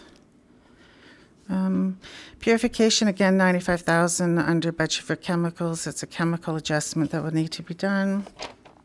Sewer collection, I see that there was a $28,000 under other general services under budget, and there was a $30,000 provision for manhole rehab that went unspent.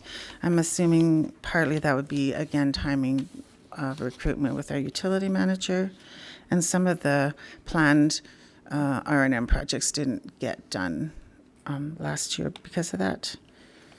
And I think that's pretty much comment-wise I have. Questions? Councillor Hanson-Zacharek? Thanks, Barb. I got a couple here. So you'd mentioned in regards to the tax arrears public auction date that was set for January 24th. How many properties at that date were on? Sure. sale? That'll be my quarter report coming up, but there was 4 properties. So 4 left out of the And 11. None were sold. Correct. Okay, perfect. And then my other question goes under the total for 7206 under the Curling Club, that geotechnical study that was unbudgeted. Was that not, did we not have a discussion about that following under the flood mitigation program? Okay, so.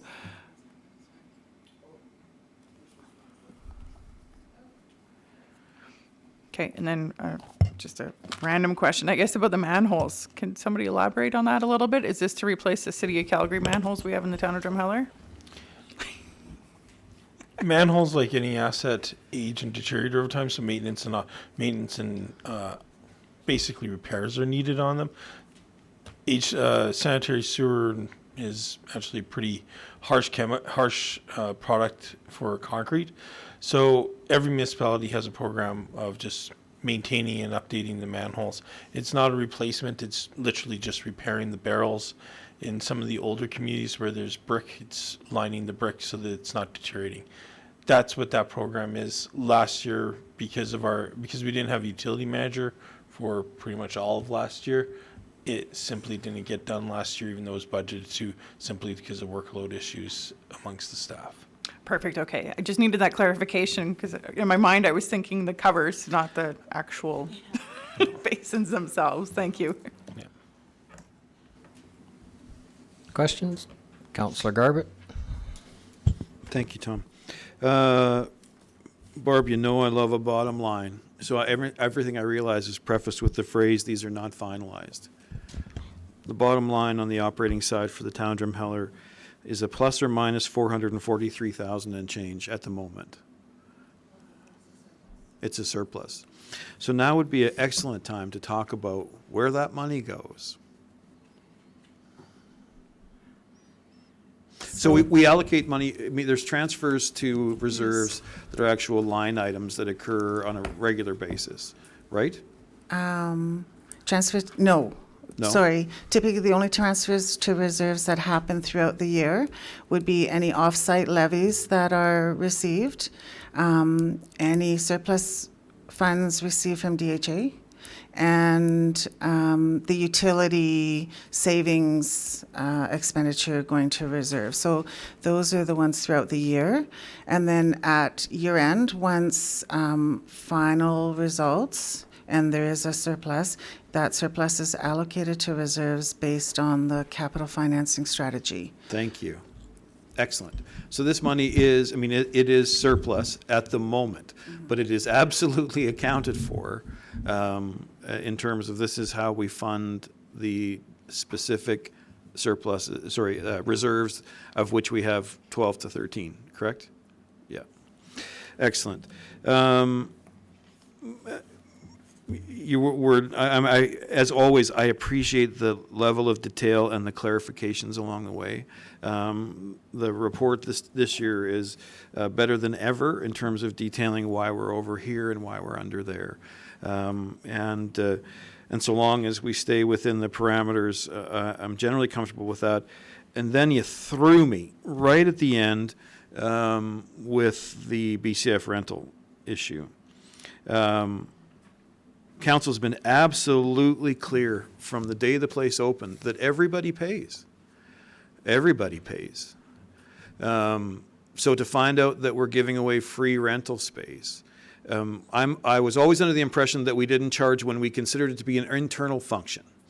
So if the creature needing if the body needing a space is actually a creature of the town of Drumheller, we didn't charge rent if it's really just a business unit or a subcommittee of this organization, or one that for whom would not exist if we weren't for our membership.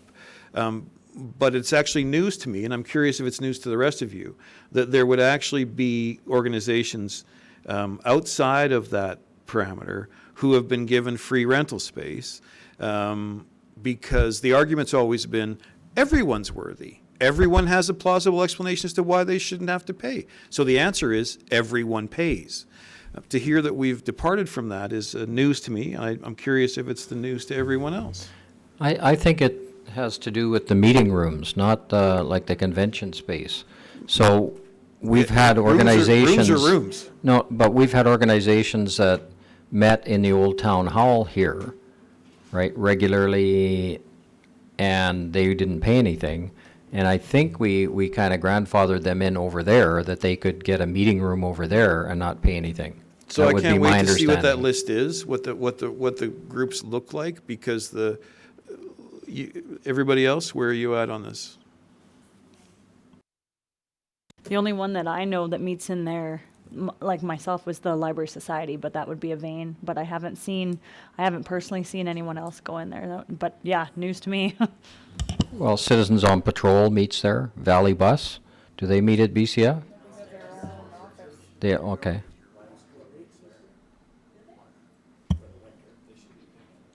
Yeah, no, I thought it was just the groups that used to meet in the old town hall, and they got transferred over there because there was no place to meet in the old town hall. That was my understanding, but. So an example would be, that when one of the helping organizations of which we are a member has the play space in the BCF, I expect that to be given at some rather, it's already reduced rate. We have a nonprofit rate for everything under the sun, including that meeting space. But aside from anybody for whom, other than Councillor Zarisky is referring to, I was actually always under the impression that everybody paid, and that's why we had all those different rates.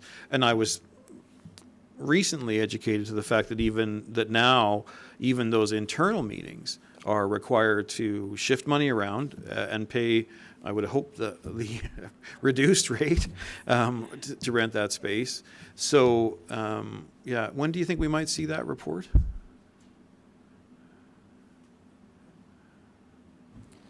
Sorry, I'm not sure. The report is going to be generated out of the BCF. I will put a kind of a priority on it. Sure. What I can say is I do know whatever practice has been in place has been in practice since I arrived.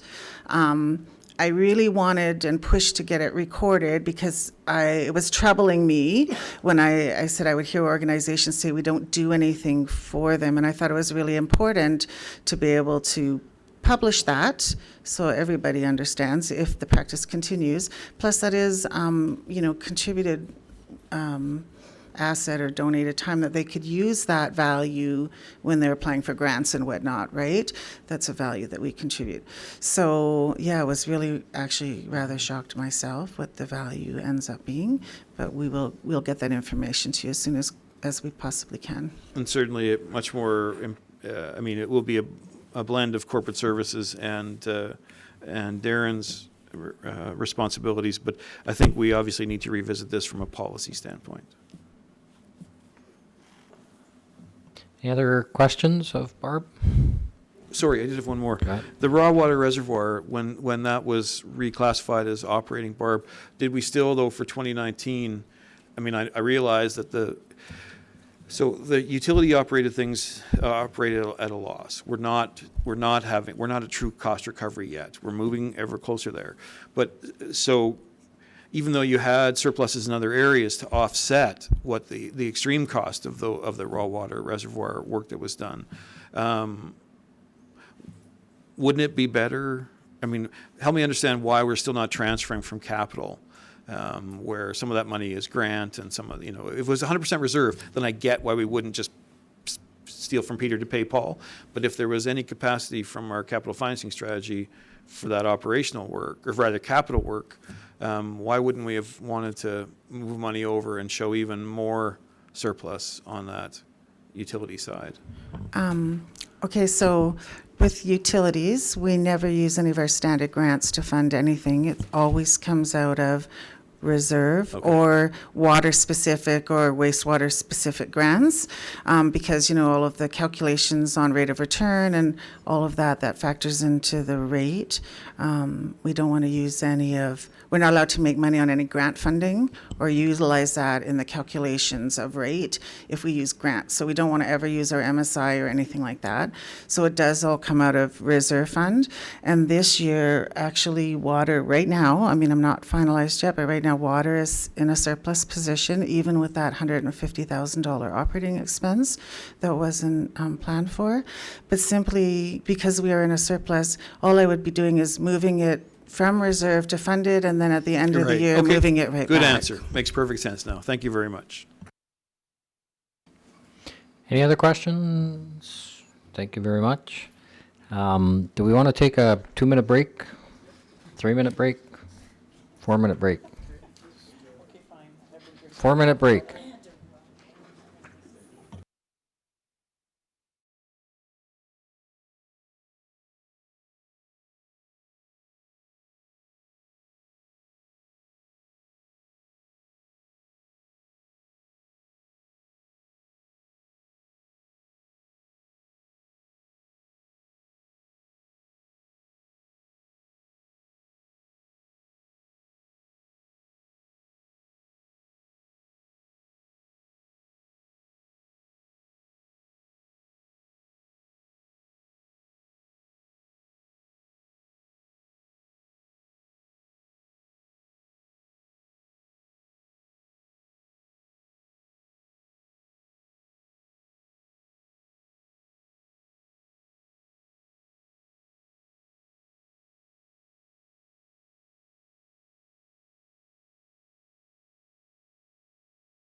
Okay, we'll go down to 5.3, 5.31. Director of Infrastructure Services.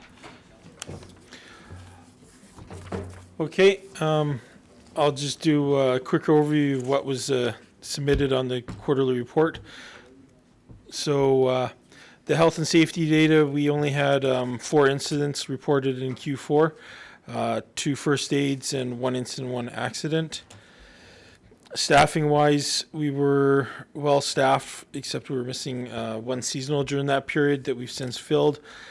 We hired our utility manager who started with the town on December the 16th, and we had 1 equipment operator 3 hired to fill a retirement position, and 1 staff member attended a conference. So 3 new policies were brought to council for review and discussion at different points during that quarter. Capital projects, the Aquaplex Phase 3 scoping documents, terms of reference and scope is being set up so that we can figure out what's left over from Phase 2 and items that are needed.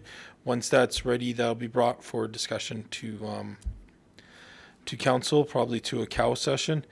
East Cooley Lift Station was awarded, the work was awarded and started by NIB Construction.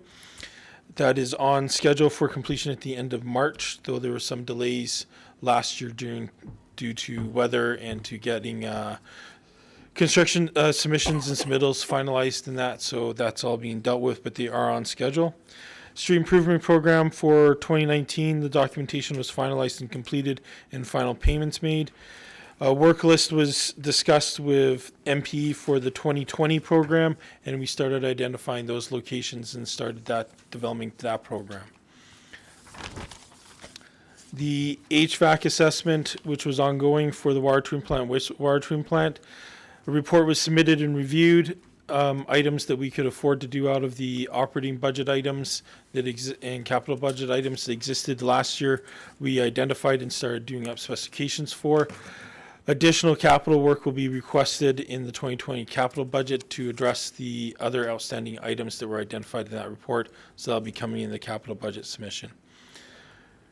The VADM work orders, which cover the water and wastewater items, are listed in here. So we had a completion on those ones of 90% in last quarter. My target that I had pretty much randomly picked at the beginning of last year was 85%. So we've exceeded the target throughout the year every time. So I guess I picked the right number.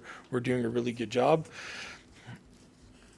On the treatment plant and on the treatment plant side, we've now got our yearly totals, and we are in the process of writing our annual reports for Alberta Environment, and so those should be finalized in the next little bit. We repaired 5 water services, installed 1 new one. The water treatment plant's annual inspection occurred in October, and we continued working on the wastewater license application renewal that we need to submit to Alberta Environment. Facilities-wise, just a summary of what was discussed in the fall of last year regarding the fountain. The arena, we coordinated with Reality Bites for a Wi-Fi for public use to be installed there. That was installed by Reality Bites. The town did not pay for any of that. That was done at their initiative as part of the public Wi-Fi system. We did, however, pay for, as part of that work, a secure connection to be installed at the arena so that the Zamboni can be tied into our network. The new Zamboni that we have has a remote monitoring system that the manufacturer and our mechanics both access. It needs a Wi-Fi for that, though. We wanted a secure Wi-Fi connection so that no one could hack in through it. So we have a secure Wi-Fi there that's just simply for the Zamboni to tie into. So Town Hall, we were working on some heating issues there. We've addressed operationally, we've addressed some concerns there. We identified some issues around a capital budget item that had been sitting on the books. We're revising that capital item so that we can actually address the issues that are here, not the issues that were thought to be here. So that's resulting in a capital budget reduction that you'll be seeing in the capital budget that comes next time. Operationally, we did the seasonal street sweeping of the roads. We are in the process of installing the new playground signage that was mentioned at a council session. We are about half done that process at the end of Christmas. We are continuing on that. We've had some equipment issues, but we are in the process of continuing that. I believe at the time that this was written, East Cooley was done. All of the East Cooley items were done. The pedestrian crossing at Atlas Coal Mine was done, and I believe Green Tree had been completed. And we were basically just working westward along the valley with the different zones. Toboggan Hill is already discussed. The outdoor rinks were installed at the Plaza and EPL Park and have been maintained ever since. During last quarter, we did the festival light setup and the Christmas tree in the middle of town there. And we also did the tree trimming, especially on the elm trees. Due to the disease, we can only do that during a certain period of the year, so that's this window. So we've been working on that. That's pretty much it. Questions, council? Councillor Hanson-Zachrich? Hey, Dave, do you think you could just tell me a little bit more about the WTP annual inspection that occurred on October 25th? Was this an in-house inspection, or is this an inspecting body from the province? And if the province, how'd we do? The province does annual inspections. Sometimes they tell us in advance, sometimes they don't. This one, there's no comments or action items came out of it for us, so we did good. We did quite well. There was an additional one at the wastewater treatment plant this quarter, and again, that one went quite well. So. Awesome. And then just one more comment. I noticed you said on here, downtown potted Christmas trees were set out and decorated by business owners. Potted trees will remain over the winter months to lend a festive atmosphere to the downtown area. I noticed there was a few comments in regards to this. Have they now been picked up? The decision was made to pick them up because they were starting to clear a little worn Unfestive? and unfestive. I have discussed this with my operations staff, and what we are looking into doing is during the summer season, we have flowers in those pots. During the Christmas season, we have the Christmas trees. We are investigating what we can do to put something for the shoulder seasons in there. An transition ornament pot. or some sort of transitional decoration in there so that we don't have a period where there's just empty pots. We are starting to investigate this to see what our options are and what we would have to do for it. So this is something that we'll hopefully have in place for the end of season for the summer. At the moment, we're still trying to figure out what would be a legitimate option to put in there that balances decoration, cost, and maintenance. So Perfect. Thanks for the update. Questions, Councillor Garbett? Thank you. Well, as for solving the heating issues in Town Hall, I'm not sure if I sit in the polar vortex of this room, but it is uncomfortably cold over here. I'm never, my hands are never painfully cold anywhere other than in Town Hall. it's been flagged to me several times since I got hired that there's issues with the heating in this building. There's a capital budget item that's been carried on the books for several years called boiler replacement or upgrade. I can't remember what exactly it was called here, and it was over $100,000, I think it was. I reviewed that scope, and it's always been postponed because the boiler doesn't actually need work. So I've discussed that project with my facility staff and with Kennedy Mechanical, who's done a lot of work for us, and we've identified the boiler doesn't actually need work. It might need a little bit of an extension, but it doesn't need $100,000 worth of work. What really needs work is the ventilation system itself, the louvers, the coils, and some of the controls. So we've revised the scope of work for that capital project item to reflect the work that we actually believe need to be done to address the heating and cooling issues in this building. And it's dropped the price significantly. So we're going to be bringing that as a revised capital item for 2020 so that we can finally rectify the outstanding issues in the town hall here. Excellent. That is good news indeed. I'm going to take this opportunity now to do what I lovingly call pull a Tom and ask you about something that's never mentioned in your report in any way, shape, or form. And take this opportunity to talk. Let's talk potholes. I've lived in this community for 21 years, And you know what? I actually don't remember seeing it this bad. I have that on my list, actually. I so. bet you did.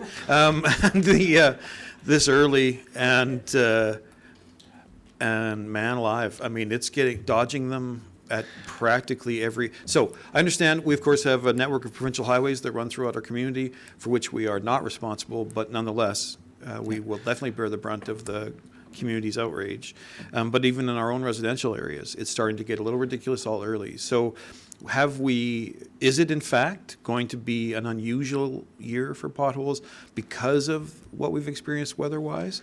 And if so, are we making the appropriate preparations to address this as soon as it makes sense to do it? I realize that in the springtime, when things are still freezing and thawing, that it's really just a very temporary fix, which is why it has to be done on a number of occasions. But nonetheless, it's getting ridiculous out there. That has been flagged to me through several things on the town app and several other conversations that I've had with people. I was actually starting to have a discussion of this with Kevin today, specifically on out front of Town Hall here. It's gotten fairly significant just in the block here in front of Town Hall. I do agree we seem to be having a greater number of potholes than I expected to see at this point in time, based on my experience from last March to springtime. So this is something that I will be having a discussion with Kevin and my staff over why exactly do we believe that it could potentially have been a worse year for potholes this year. Could be a lot of factors. We'll have to figure out what caused some of this so that we can try and monitor for it in the future and be prepared for it. That being said, the ones that represent a threat to vehicles or public safety will be filling in with a cold mix. That, however, is only temporary. It's going to, as you've seen on the highways, they fill with cold mix, and a week later the pothole's back again. It's just, I haven't seen that happening actually, Dave. Has anyone from AB Transportation been out doing cold mix? MCON has been doing, and they've done several sections of road multiple times, which is why they can't get going. They seem to be doing the same section multiple times, because every time they restart at the same spot, and then they don't get further along before it snows again, and they have to go and plow the roads, and then the potholes recur. But that's MCON and Alberta Transportation. From our side, yes, there seems to be a bit of an issue of potholes occurring this year. So I will be working with Kevin and our staff to figure out a way to address it over the winter. But those will only be addressing the ones that are significant, so that we're not wasting effort and wasting money. If it's just a shallow pothole, we may just leave it. If it's a larger one, we'll definitely be addressing it with a cold mix.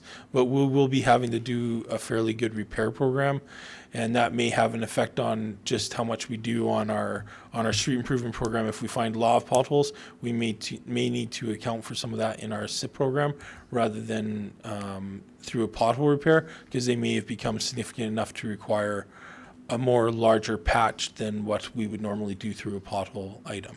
But we are developing the list and making sure that we know where they are so that we can make sure that they get properly addressed. Thank you. Other questions? Councillor Makowiecki? Well, since we're off the rail here, Dave, explain to me how far down a manhole has to be before we consider it bottomless and a threat to driving. Like, I noticed the highway, some manholes are like an inch or two. Some of them are like huge. You mean potholes? I'm talking manholes, and that's what I said. If we're off the rails, I'm going to go in a direction here. So the because manhole if we're planning for summertime, my thing is on the highway where we have lots of motorcycles, lots of cars, and we're hitting manholes that are 3 and 4 inches deep with square edges. When do we say we need to stick a shim in or something? A manhole lid and rim should be flush with the driving surface. If you can usually get away with a little bit of play there, but if we're starting to talk in the range of inches, then those ones need to be getting addressed. Off the top of my head, the one that I can really think of that was like that was the one by the Dollarama, and I believe we had looked into that a little bit. Are you indicating that there's ones that are There's deeper probably than that? 4 that I know of, and I'll talk to you about it later, but Okay. if you're telling me that they shouldn't be that deep, and then there are some. A that manhole are- rim and lid should not be Yeah. inches below the driving surface. Okay. So I'd like to know where those ones are so that I can either flag them to Alberta Transportation or if they're within our jurisdiction, they need to be put onto a work list. Take you for a drive. Sounds like a plan. Councillor Demott? There's only one pothole that I'm sure you've been told about, but I gotta tell you about it because I have a lowered car and I bottom out every time. So it's right where the U-Haul building is there, right after the set of lights.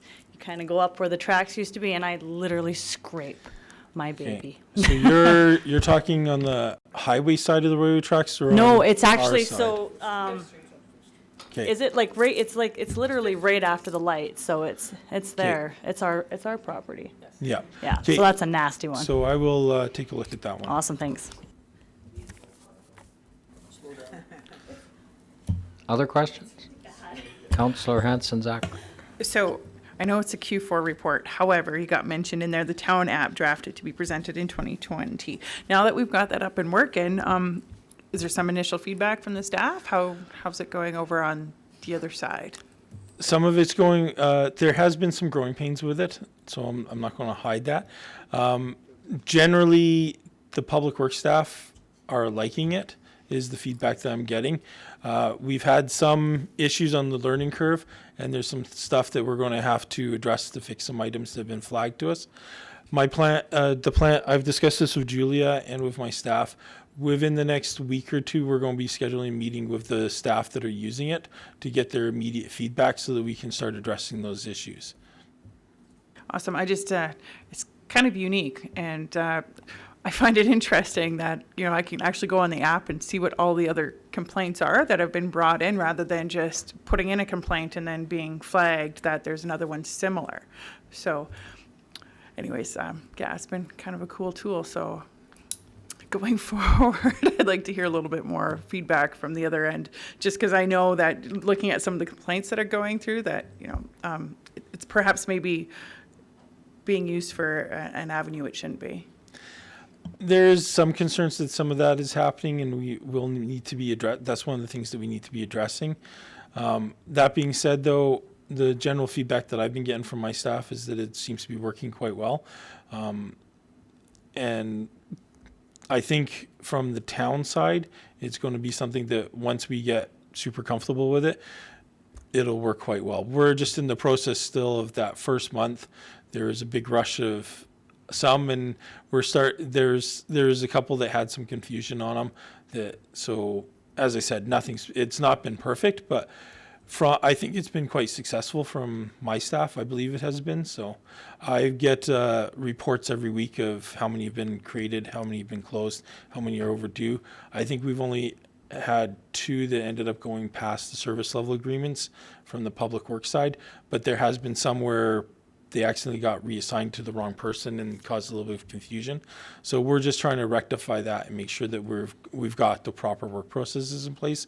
So that's what the purpose of that meeting next week or the following week will be, is to what's the initial learnings, how can we fix them, and how can we make it better. But it seems to be working out quite well.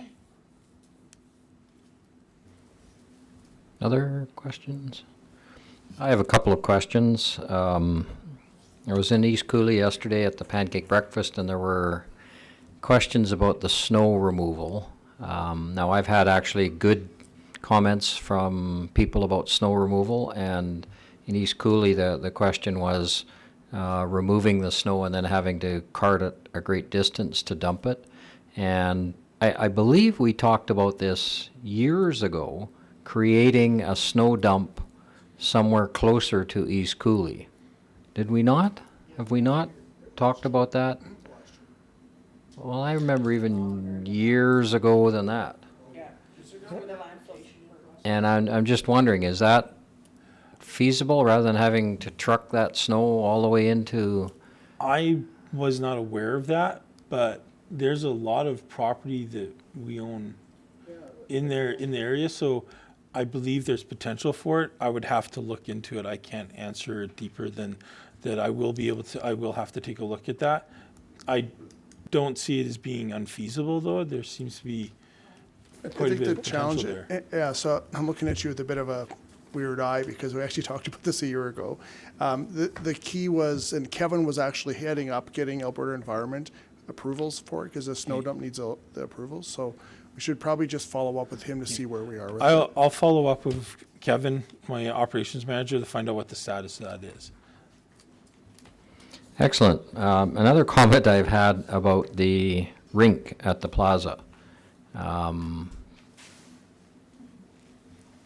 There's a bit of a Seems to be about 4 feet thick of ice at one end and about 2 inches thick of ice at the other end. I'm just wondering if next year we can kind of have a leveler kind of spot, maybe? I don't know. There seems to be a bit of a slope in the area that caused some issues when we were flooding it. I will bring that to Kevin's attention. We'll see what we can do to level off the flow area there a little bit. It improves your exercise. It makes your thighs work a little bit harder. It's a way of trying to developing people to be speed skaters. And one last comment, seeing as how Councillor Garbett brought it up. Potholes. Now, I may be totally wrong, but I swear that there are potholes on sections of road that haven't been, well, they've been paved fairly recently. And you know, again, maybe I'm wrong, but I kind of remember, you know, we paved this section of road 2 years ago or whatever, and now there's potholes. I'm just wondering, is there some change of formula, of mix of asphalt that, you know, I mean, I guess I'm looking back, you know, to the good old days when we could use good, you know, lead paint in the walls, and, you know, that would last forever. You can't do that anymore, of course, 'cause it didn't affect me. But anyways, is there some different formula of asphalt now that it isn't lasting as long? Because as I say, seems to me there's potholes in roads that either we have fixed or Alberta Transportation has fixed, that those roads were repaved not very long ago.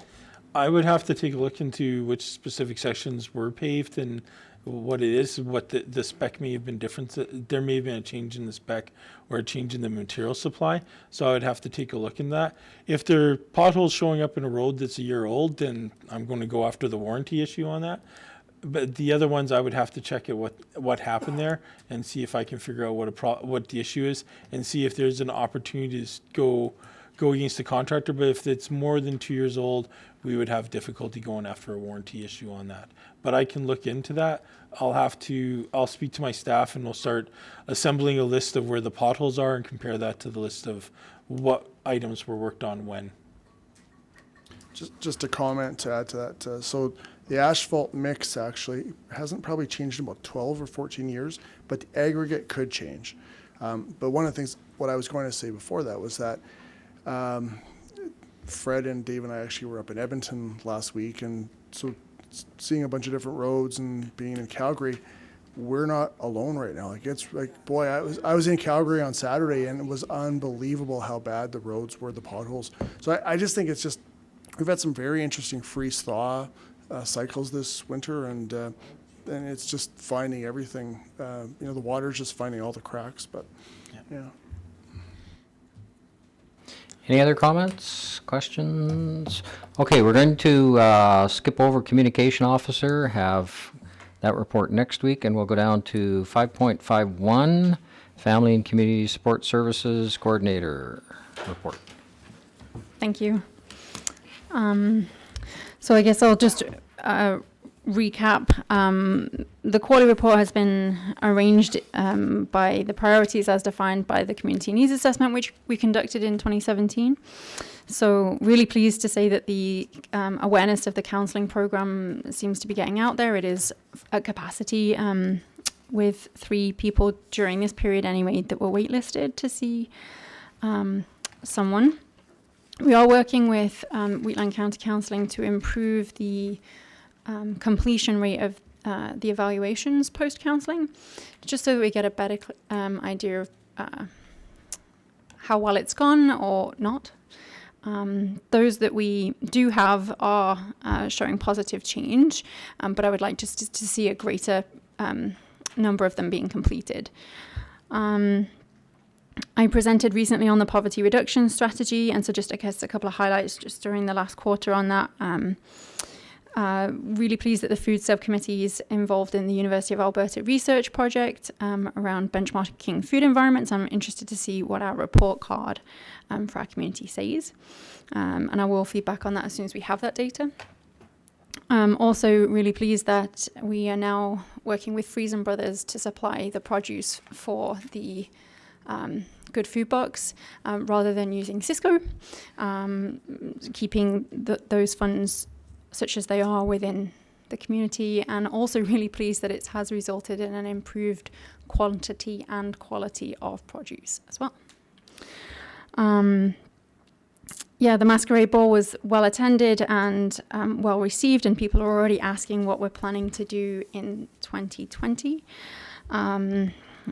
We had really good sign-up rates for Adulting 101, which is now underway in Q1 of 2020 and has been successful.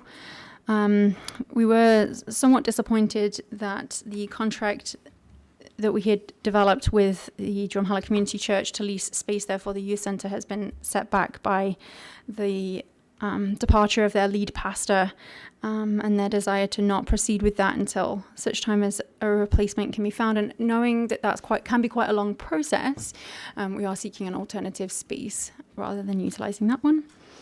I'm really pleased that the Asset Development Coalition has now achieved society status, so they are going through the process of applying for casinos, and with the aim of that money being directed towards the youth centre project moving forward as well. Of course, it can take time to get one, but they are applying. We're pleased with the uptake for block parties. I've got a little bit of data about that on the next page. Festival of Lights was again really well received, and I think you can all agree that the fireworks display was fantastic, so that's a partnership I would like to see continue moving forward. We are trying to make efforts to increase the number of activities in the downtown core during the shoulder seasons, and the plaza is a big piece of that puzzle, and having the sloped skating rink I think has been good and a positive step in the right direction, though perhaps next time having it flat would be better. And I do hear feedback from people in the area that they do see children playing on it and families coming to play in the evenings. So it is being used.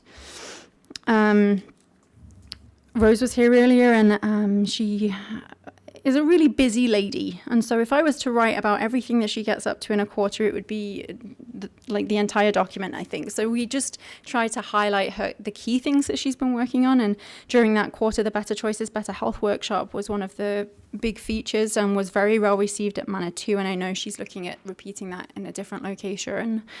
The Seniors Christmas Dinner is obviously always well attended and well received, and listed there are the different ways in which we support that, both financially and practically.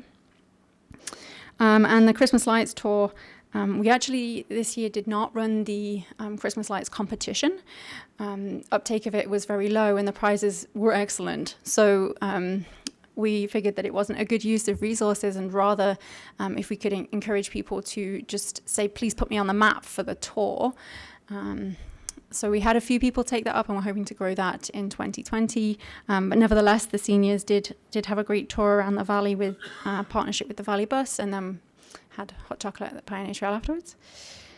Under CBI, obviously that contract will cease as of March 31st, and we received confirmation of that during that quarter. And we're advised that the Family Resource Network would be the new system as of April 1. We did meet with everyone that was receiving children's services contracts in this region, the region that we had been allocated. We met with them before Christmas to discuss what the changes might look like for those agencies and organizations, impacts, and discuss who might be applying for what and what that might look like, so that we could try and support each other. And I think that if there was one really great thing actually that came out of that expression of interest, it was the opportunity to connect again with those agencies, both in Drumheller and across that region that we are now in, which includes Nehill, Starland, special areas, ourselves, and a touch of Wheatland as well. It's taken truly about 3 years to get this answer around United Way. So we did confirm that Drumheller is in southeastern region for United Way, which is based in Medicine Hat. And we were able to confirm that the general funds that are raised by the Drumheller Hospital are directed to Central Region, which is in Red Deer. So we are not actually able to access currently the funds that are raised at the hospital because they go to Red Deer and we can't apply to Red Deer. So we are working with the United Way. We've requested that we be moved, and we'll see how that goes. Certainly that's something that we're hoping to petition on, that we would be moved into Central Region. And working with the Hospital Foundation to do a bit of an awareness campaign to let people know that if they are paying towards the United Way off of their paychecks, they can actually designate which agency they want that money to go to. So it doesn't have to go to United Way Central or any, they can specifically state which agency or organization they want that money to go to. So they could state that they want it to go to an organization within Drumheller, so long as it meets the criteria. So they're going to work with their staff to raise awareness of that fact. But nevertheless, the general fundraising that's done in the hospital does go to Central. And it makes sense for us to be in Central for so many other reasons. We're Central Region for FCSS, we're Central Region for AHS, we're Central Region for so many things. It just seems like we're on the edge of the wrong region in this instance. So we are petitioning on that. And then just in terms of data, really pleased to see how well received the community counselling program has been. You'll note that of the 46 clients that have gone through the program, all of them have had incomes of either less than $35,000 if they're a single person or less than $45,000 if they're a family. In terms of seniors programming, again, this has been the first full year that we've been truly tracking non-resident use of the seniors programming and the seniors workers' time. And you'll note that of the clients, 327 over the course of the year were non-resident, which equates to 9.56% of Rose's time, or 1,864 hours. And of that, 5.47% is in Starland County residents alone. And I think that that's really useful data for, Daryl as he's going to have those conversations about ICFs and whatnot. And then a good food box, 507 boxes over the course of the year. And of course, I think it's really important to note that you do not have to be low income in order to be a member of the Good Food Box program. It's actually just a great cooperative program to access affordable fresh fruit and vegetables for anyone, regardless of income. We don't do an assessment in order to participate. And also just noting the number of volunteers there, and we're super thankful to our volunteers that make the Good Food Box happen. We absolutely couldn't do it without them. And that's just one area in which we utilize volunteers in our programming. Family fun, gosh, it just gets busier and busier at those events. And the number of volunteers and the volunteer hours that go into that increases annually without fail. Really pleased that the block party program is kind of starting to take off, and even in the winter season as well. So we had 2 block parties, between October and December. So they're quite hardy, those folks, but we're pleased to see that they're doing it and that the word is out that you don't just have to do it during the summer and that the funding is there to help any time of year. And also to see the number of people that have benefited from that. So 183 people in the community have attended block parties, and we like to see that go up year on year. And I'm happy to answer any questions. Questions? Councillor DeMott? Thanks for your report. Super disappointed to hear about the youth center. I know we all were really excited to see what was going to come of that and how well it was going to be. So just to throw it out there, what kind of a building, what requirements are you looking for? What about the capacity? Obviously, you wanted a full kitchen. So if anybody has a building, here's what she needs. Preference is that there is a kitchen. We are open to spaces where there necessarily isn't, but there might be one real close that we could utilize. Needs to obviously meet safety codes. Right. And I mean, preference is that accessible to people with disabilities and the people that, can't go up and down stairs as easily as others. The advantages of it being downtown or in a central location, preference would be that it's near a school bus stop and we can work with the schools that they can drop off, which, the community church there has a bus stop right outside, and kids do get dropped off there on an annual basis, even to go to the before and after school care program that they already run there. So that was kind of nice that was already there.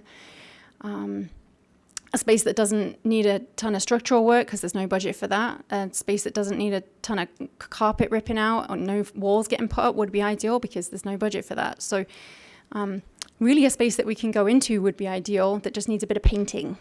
Do you have an idea, an occupancy number? Like, you don't need a big building, like I shouldn't be thinking, but like the industrial area, you couldn't actually put anybody in one of those bays or anything like that. Possibly? If it met safety codes, maybe. Okay. No, that's good. Thank you. Yeah. Other questions? Councillor Garbett? Thank you, April. Only thing would be to say that I think that Senior Services has set a new standard for capturing who's using our services. And I hope it's a model that the rest of every business unit will try to achieve in terms of being able to help us show our neighboring counties the value that they're getting and have been receiving, I'm sure, for quite some time without contribution to these programs. So ICFs couldn't happen soon enough on these kinds of things, but it's unfortunate that we haven't been collecting data like this for a long time.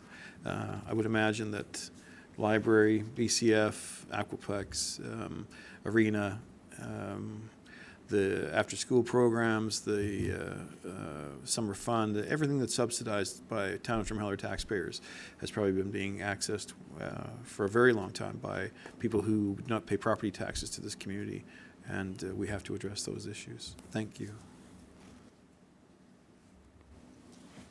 Councillor Hanson-Zacher. Thank you.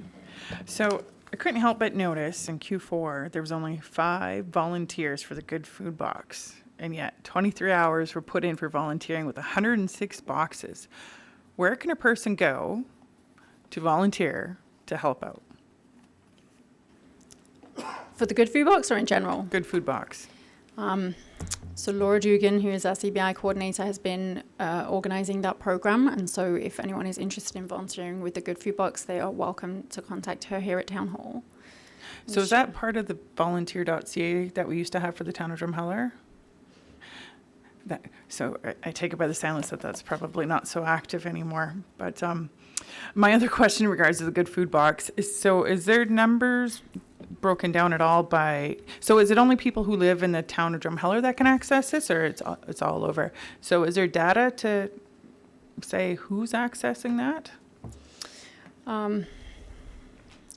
We could definitely achieve that data, that we have the information such that we could provide that data. If that was of interest, I can include it. If that would be a desire, I can include it next quarter. You can just send it to me or sure, to I can do that council too. on an email too. I'm just out of curiosity more than anything, but otherwise, thanks for the report. Pretty busy. Other questions, anyone? Yeah, I echo Councillor Garbett's idea. We are keeping great statistics here for seniors that are accessing our programs from not living in Drumheller, and it would sure be nice to see, some of the other community development and other programs could track that. The only other thing I had was the light tour. I had a question that people had asked me. They said, well, okay, we put up our lights, our Christmas lights, and we were asked to be part of this light tour, and they asked, well, when should I have my lights on? Like when is the tour? With the cost of power, people don't want to keep their lights on, every night, all night kind of a thing. And so I just a suggestion for the light tour, if people wanted to sign up for this, And you could tell them, well, make sure that you have your lights on, you know, Friday evening, Saturday evening, Sunday evening, or something like that. And then, you know, have them on whenever else you want. But if you want to be on part of this tour, that's when the tours take place, and make sure you have it, like, we turn on our Christmas lights some days we do, some days we don't, you know, and I don't know when the tour is going by, and so I didn't sign up for it. So just an idea. Appreciate that feedback. Thank you. Any other comments? Anyone? Just so we're clear, though, I mean, the private sector stepped in.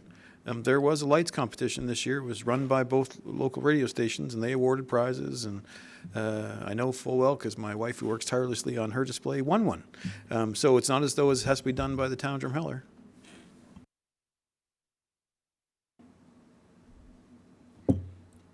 Any other comments, questions? Anything? Councillor Makowecki. April, so we're waiting for a building. Does that mean nothing's going to happen with the youth program until we have a facility? No, not at all. So Adulting 101 is happening every 2 weeks. That's already going on. And then I think if you, well, I should have said this. If you follow us on Facebook and like us on Instagram, or the other way around. Selfless plug. Yeah. You'll note that today even Alicia, so our youth coordinator, has posted a standby for further details for a games night that we're going to host at one of the local downtown cafes. So we are still trying to progress with out of school youth programming under the project whilst we find a home. Good. I'm glad to hear that. Yeah. Anything else? Anything else? Somebody want to move adjournment? So Go right, for it. quickly, the police committee has the APP input where you can put in your priorities for policing. The survey is up online. If you haven't done it, please do it. We're one of the few communities that get a huge amount of people steering the police to the services that they want. So please get on there and do the survey. It's online on the town site. Just a comment to that. There are places in town that are not listed, so there are people who want to do the survey, but they can't because their location is not listed. Like Huntington, Hunts Crescent, apparently it's not on there. If you could look into it. Yeah. Someone want to move adjournment? Councillor Hanson-Zacharat, seconded Councillor Demott. All in favor? Done. Thank you.